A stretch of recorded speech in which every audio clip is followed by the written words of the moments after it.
अगले 2-3 दिन के अंदर तीपरा मोथा अपना कैंडिडेट का लिस्ट फाइनल करके रिलीज करेगा।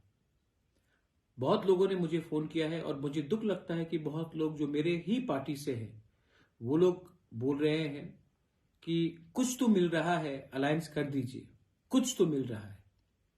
मैं कुछ तो मिल रहा के लिए मैंने तीपरा मोथा को और अपने गांव में जो हमारे गरीब तीपरासा है, जो भूखा है, जिसके पास कपड़ा नहीं है, जिसके पास घर नहीं है, वो जो आशा बनाकर बैठा है कि बुबागरा आपको कुछ देगा, हमारा देश में हमें कुछ मिलेगा 70 साल के बाद, मैं उस कुछ के लिए नहीं आया हूं। मैं संविधान का, हमें कॉन्स्टिट्यूशनल प्रोटेक्शन चाहिए, कॉन्स्टिट्यूशनल सोल्यूशन चाहिए।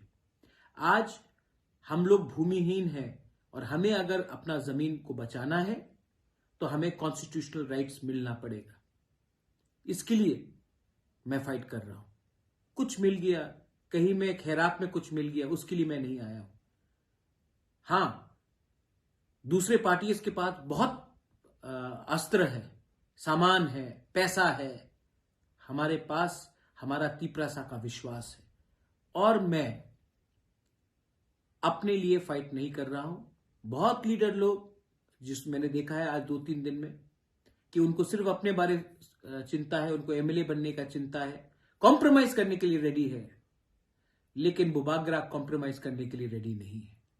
और मैं अपने वॉरियर्स को सबको एक मैसेज भेज रहा हूं और सब जो देख रहे हैं मुझे, मैं उनको एक मैसेज भेज रहा हूं। मैं कॉम्प्रोमाइज करके अपने लोगों का विश्वास नहीं तोड़ूंगा। अगले 2-3 दिन में तीपरा मोथा अपना कैंडिडेट का लिस्ट निकाल के लाएगा और हम लोग इलेक्शन में फाइट करेंगे। अगर किसी को आखिरी मोमेंट में बात करना है तो अपने मुझे राइटिंग में गवर्नमेंट ऑफ इंडिया या पार्टीज दीजिए constitutional solution for our problem, our existence and survival. अगर आपने राइटिंग में नहीं दिया तो हम किसी से बात नहीं कर रहे और करना भी नहीं है। हम अपने बलबूते में फाइट करेंगे और अपने लोगों को